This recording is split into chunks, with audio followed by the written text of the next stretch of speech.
O Supremo Tribunal Federal já marcou a data para receber a denúncia contra o ex-presidente Jair Bolsonaro. As acusações são completamente infundadas. Não tem nenhuma relação minha com o 8 de janeiro.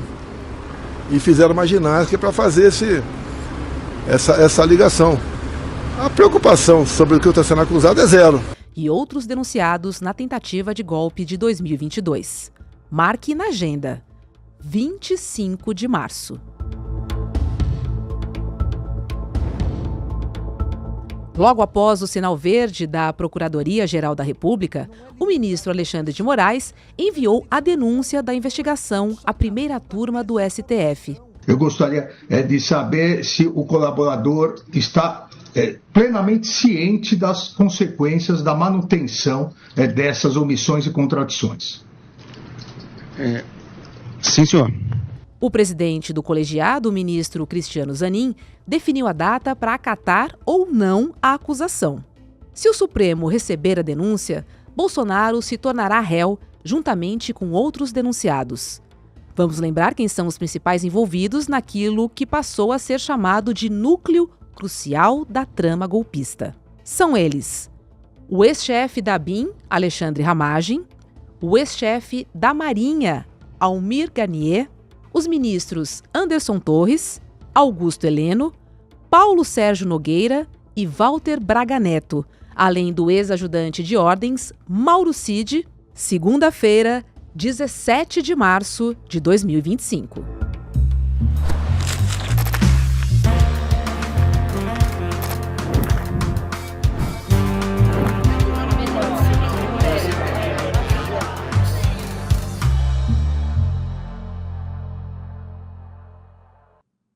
Olá, seja muito bem-vindo, seja muito bem-vinda. Eu sou a Roberta Garcia e este é o videocast Em Detalhes. Aqui sempre com um convidado nós vamos mergulhar e analisar um tema do nosso dia a dia.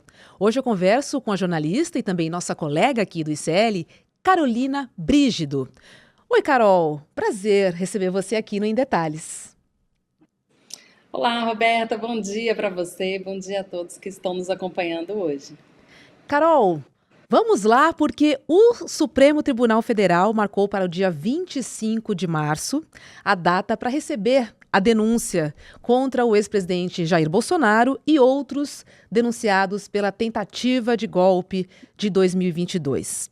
E aí eu queria entender com você, o que acontece nessa data de 25 de março? É apenas a decisão sobre acatar ou não a denúncia?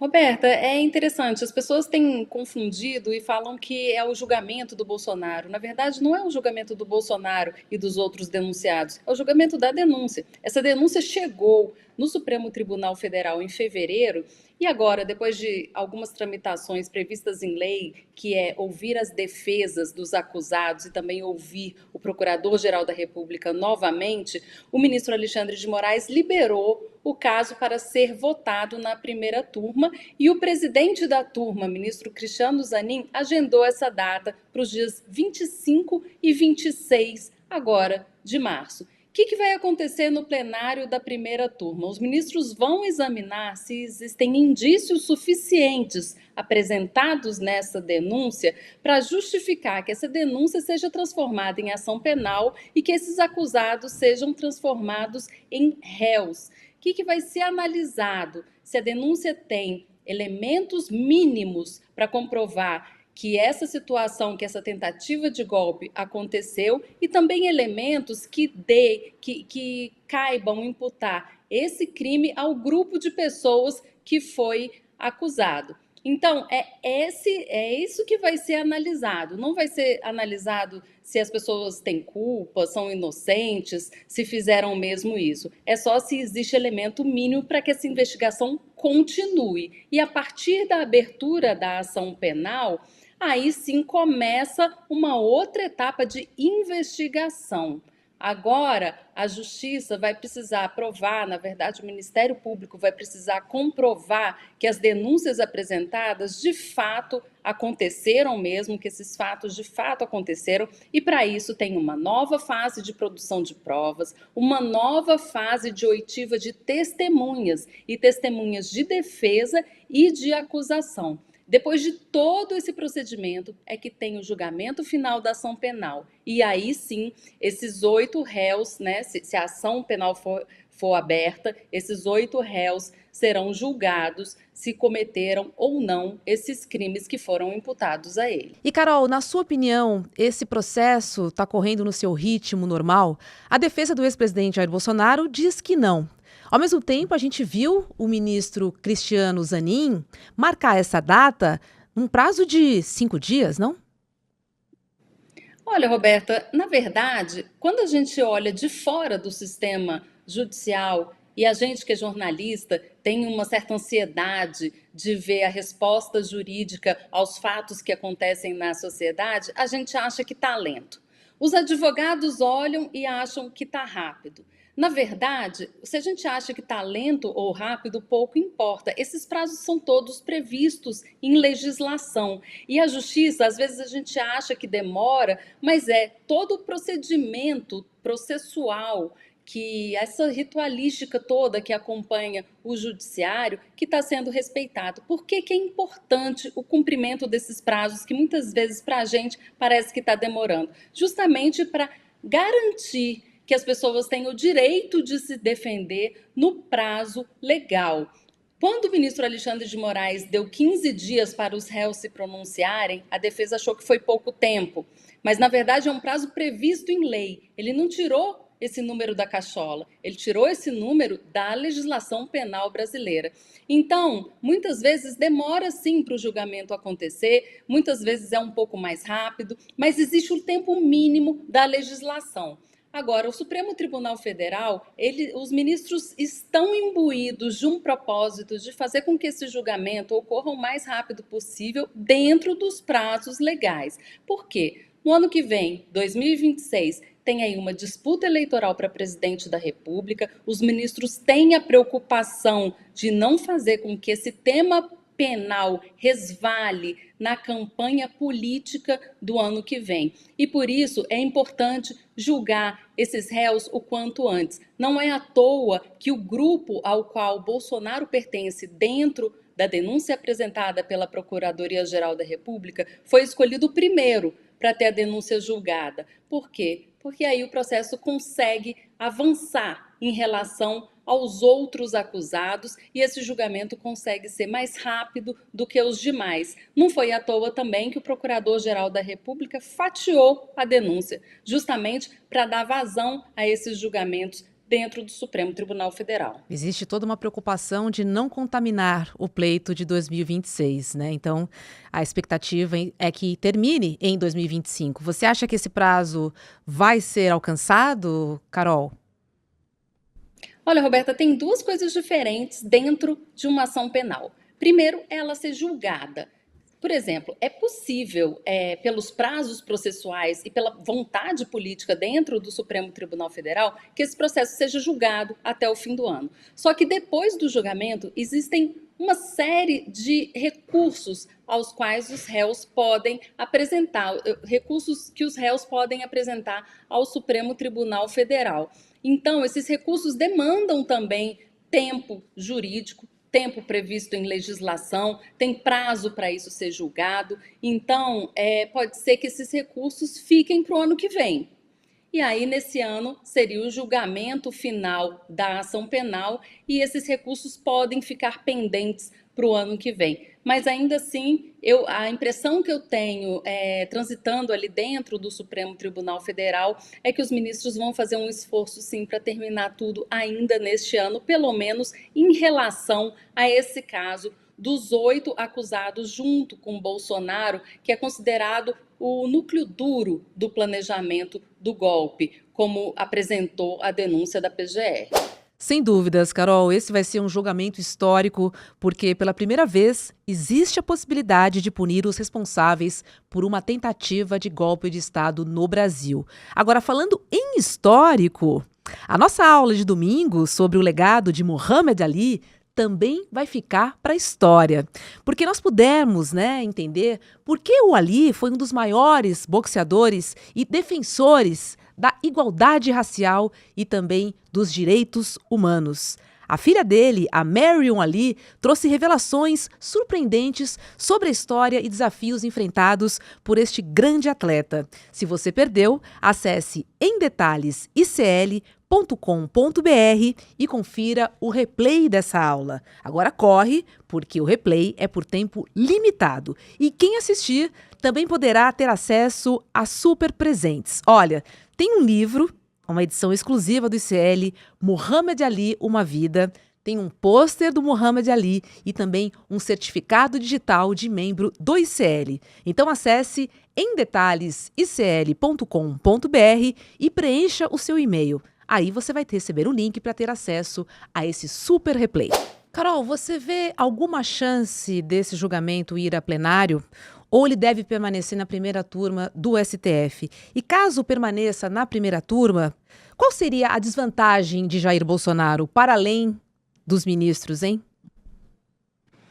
Olha, Roberta, eu acho que, pelo que a gente vê ali da movimentação do Supremo, essa questão já está resolvida, né? Tanto que o julgamento foi agendado para a primeira turma, não se entrou nessa contradição.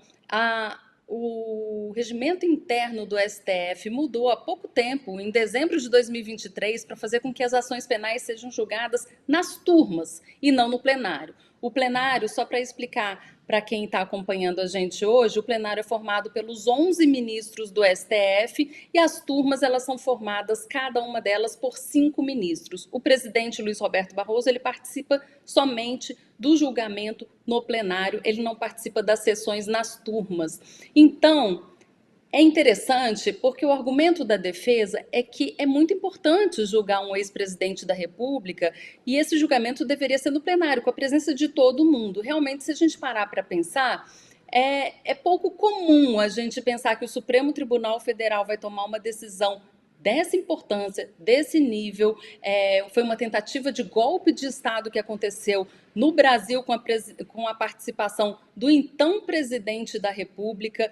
Então, são fatos muito graves. Só que o regimento interno, de fato, coloca esse tipo de processo para julgamento na turma e não no plenário. Então, é muito pouco provável, eu diria impossível, que esse caso vá parar na turma. Por que a defesa quer que vá para o plenário? Porque na turma a expectativa é que ele perca o julgamento por unanimidade. E no plenário, existem 2 ministros que ele indicou para o STF, André Mendonça e Cássio Nunes Marques. A defesa tem uma expectativa de que eles votem de maneira favorável a Bolsonaro. Também é importante a gente pontuar, não é porque um ministro foi indicado por um presidente que ele precisa votar exatamente como o indicador dele gostaria que ele votasse. Esse favor não existe essa troca de favor. Só que a gente tem visto na prática, nos primeiros julgamentos desse caso da tentativa de golpe, os julgamentos ainda eram realizados no plenário, ali no começo de 2023. E André Mendonça e Cássio Nunes Marques participaram dos primeiros julgamentos, daqueles executores da tentativa de golpe, as pessoas que invadiram os prédios públicos em Brasília, os prédios das sedes dos 3 poderes. E nessas votações, André Mendonça e Cássio, eles apresentaram votos ou para absolver esses réus ou para apresentar uma pena muito menor do que a imposta pelo relator, ministro Alexandre de Moraes. Acabou que Alexandre de Moraes venceu essas votações, a posição dele foi a que prevaleceu, só que ficou esse contraditório. Eu acho que numa Suprema Corte é importante ter uma voz que contradite a maioria. Afinal, é uma corte contra-majoritária, é uma corte inserida num regime democrático e é importante que várias vozes se levantem num julgamento importante como esse. Seria muito pouco provável que a presença desses 2 ministros fizesse com que Bolsonaro fosse absolvido, mas pelo menos a defesa veria a posição dela ali sedimentada, pelo menos em 2 cadeiras do plenário. Agora, se fosse para o plenário, né, você está dizendo para a gente que é uma possibilidade muito remota, os ministros André Mendonça e Cássio Nunes Marques poderiam pedir vista, e aí eles prolongariam um pouco mais esse processo. Talvez esteja uma estratégia aí também embutida, não? Sim, teria a possibilidade de pedido de vista, só que dentro do STF tem prazo para devolver a vista. O regimento interno do STF, ele estabelece que esse prazo é de 90 dias. Então, tudo bem, os dois podiam pedir prazo, no máximo ia ficar 6 meses parado. Mas e aí, ia recomeçar depois essa votação no meio do processo eleitoral de 26? Será que isso seria interessante para Bolsonaro ou não? Fica essa questão. Quem pede vista consegue atrasar o fim do julgamento, mas não consegue impedir o processo de ser julgado até o final. Passando o dia 25 de março, vamos supor que o STF acate, né, a denúncia. Aconteceria algo diferente em relação à vida do ex-presidente Jair Bolsonaro e também os outros envolvidos no inquérito? Olha, Roberto, não ia mudar nem a vida dele nem a nossa. A gente ia acordar no dia seguinte e ia ficar tudo normal. Não existe previsão, as pessoas têm uma expectativa de que com a denúncia recebida, a pessoa vai ser presa. Não é assim que funciona. A pessoa vai ser presa somente ao fim do procedimento todo, ao fim da ação penal e se for condenada no julgamento final. Quais são as possibilidades de prisão preventiva?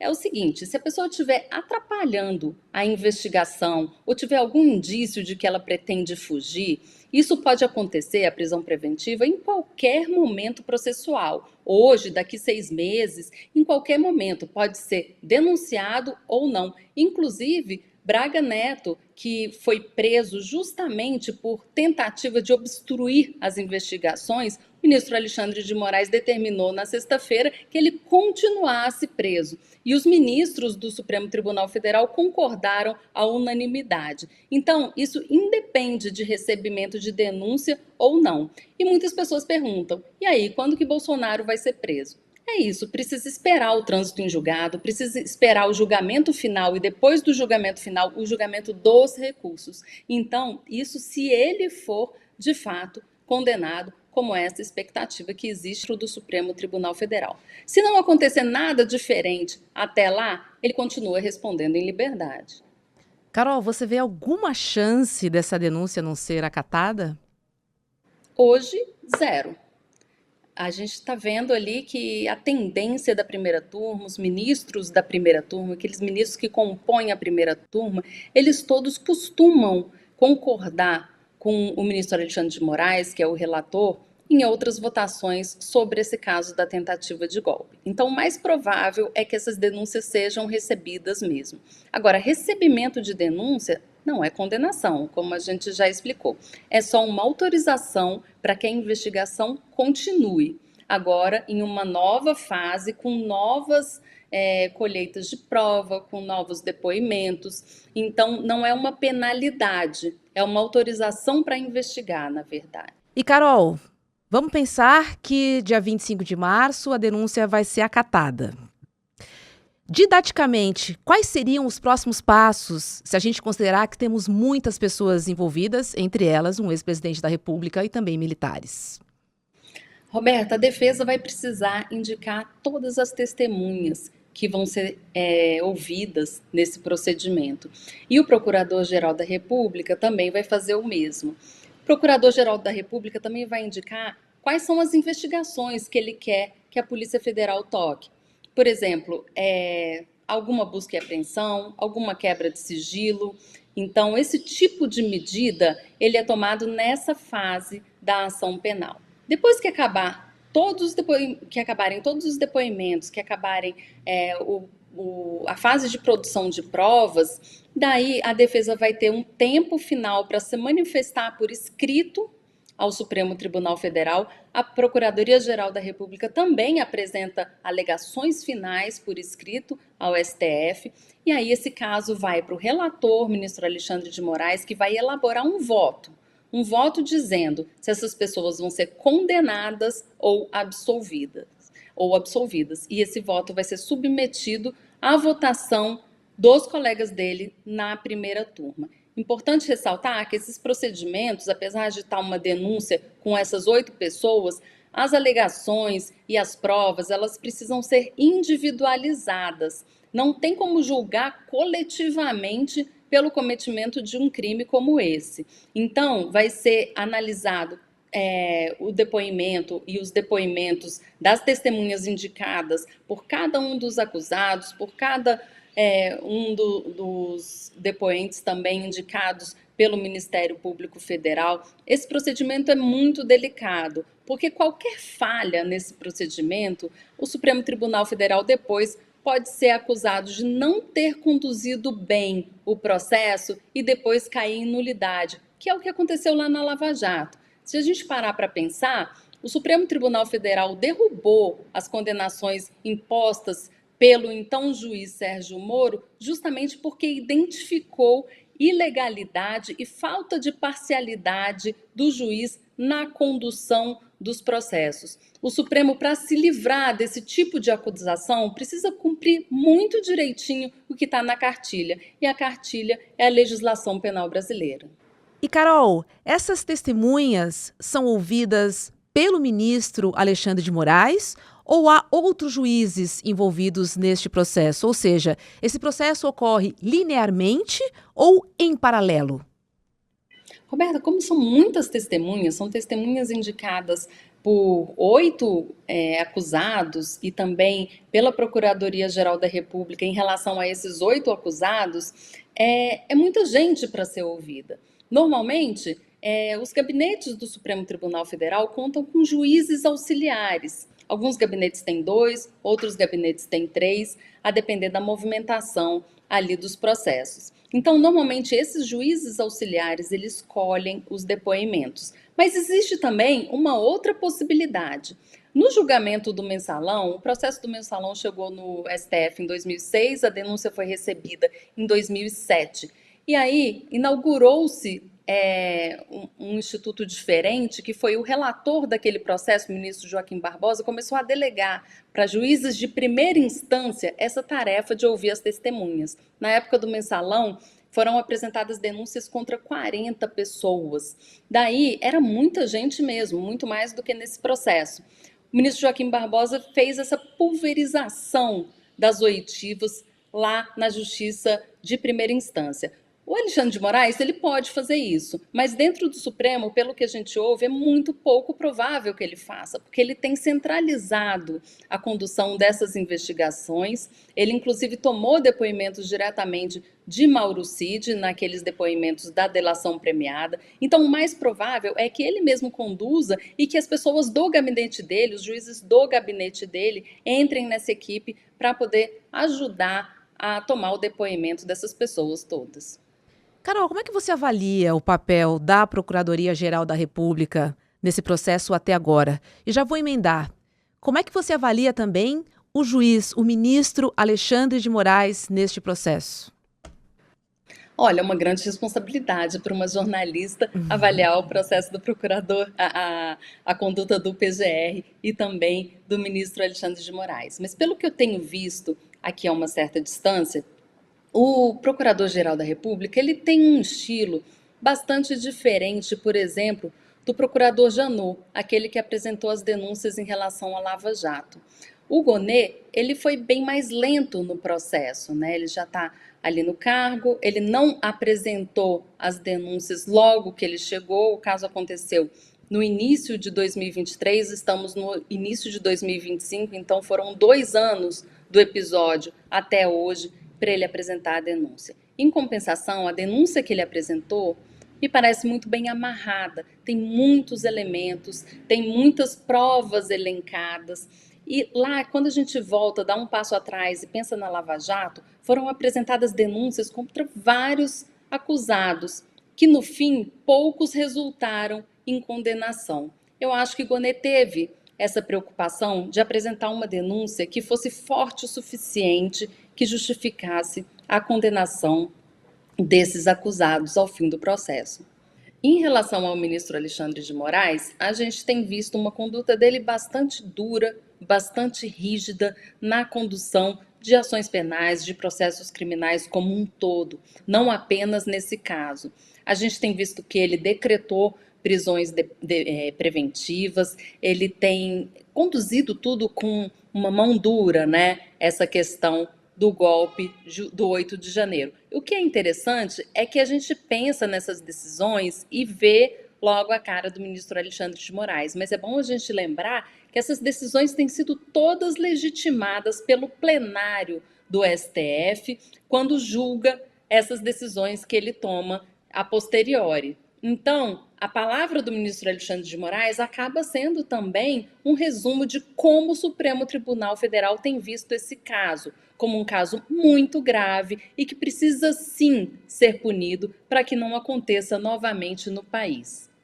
Sem dúvidas alguma, esse é um julgamento histórico, né, Carol? Porque pela primeira vez existe a possibilidade de punir responsáveis por uma tentativa de golpe de Estado no Brasil. Verdade. Importante a gente ressaltar isso.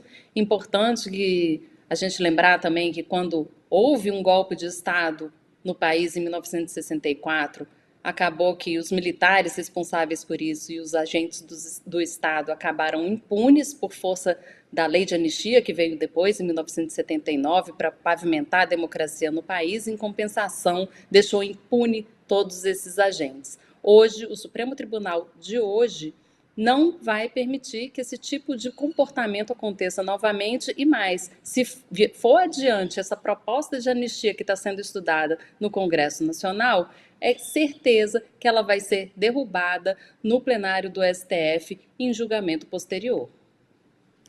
Tá certo, Carol Brígido, obrigada, viu, por conversar com a gente. Estamos todos ansiosos, mas foi muito bom entender os próximos passos e também alinhar algumas expectativas em relação ao julgamento e até, consequentemente, se condenado, à prisão do ex-presidente Jair Bolsonaro e outros envolvidos na tentativa de golpe de 2022. Obrigada e um bom dia para você.